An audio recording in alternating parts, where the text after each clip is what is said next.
सुबह की हल्की हल्की ठंड, धुंध से ढकी सड़कें। शहर के एक पुराने बस स्टैंड के पास 11 साल का एक अनाथ बच्चा आरव बैठा था। फटे पुराने कपड़े, हाथों में दरारें, लेकिन आंखों में एक अजीब सी चमक, जैसे दुनिया उसे कितना भी तोड़ दे वो फिर उठेगा।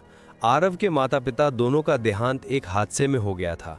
बचा सिर्फ एक छोटा सा थैला जिसमें 2 कपड़े और एक पुरानी तस्वीर थी। लेकिन आज सुबह कुछ अलग था। आरव बहुत देर से सड़क के उस कोने को देख रहा था जहां रोज मजदूर काम के लिए आते। उसने मन ही मन कहा, आज मैं भी कुछ कमाऊंगा, चाहे जितना भी छोटा काम मिले। आरव मजदूरों की भीड़ में खड़ा था, सब बड़े लोग, मजबूत शरीर, बड़े औजार। एक ठेकेदार आया और बोला, कौन कौन काम पर चलेगा?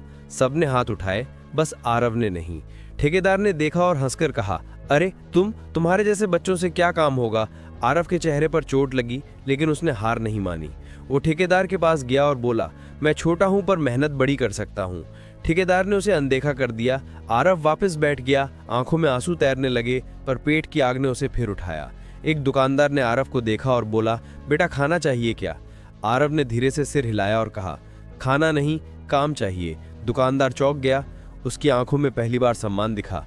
वो बोला, ठीक है, गली के बाहर एक बुजुर्ग फूल वाला है, उसे शायद मदद चाहिए। आरव के कदमों में फिर जान आ गई।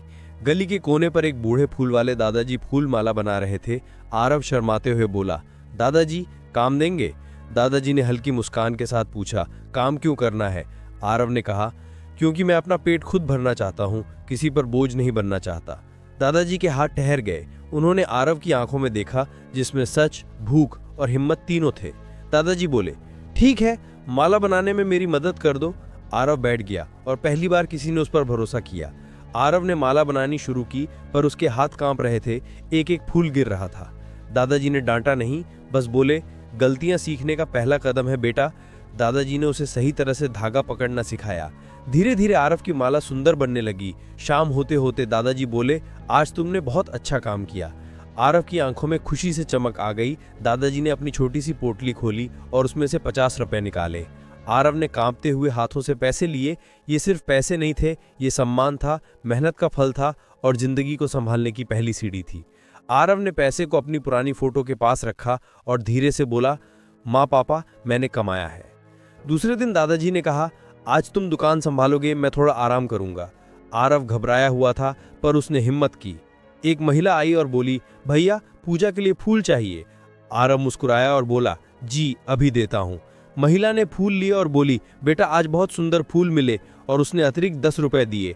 आरव वापस दुकान पर भागा, दादाजी मैंने बेचा, और उन्होंने खुश होकर पैसे भी दिए। दादाजी ने सिर पर हाथ रखा और बोले, मेहनत की चीजें हमेशा मुस्कुराहट लाती हैं। धीरे धीरे लोग आरव को पहचानने लगे।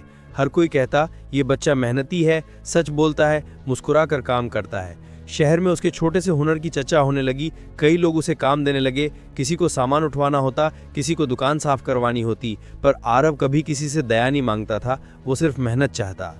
एक दिन फूल वाले दादाजी अचानक बीमार पड़ गए। दुकान बंद होने वाली थी। आरव ने बिना सोचे कहा, दादाजी मैं दुकान चलाऊंगा, आप आराम कीजिए।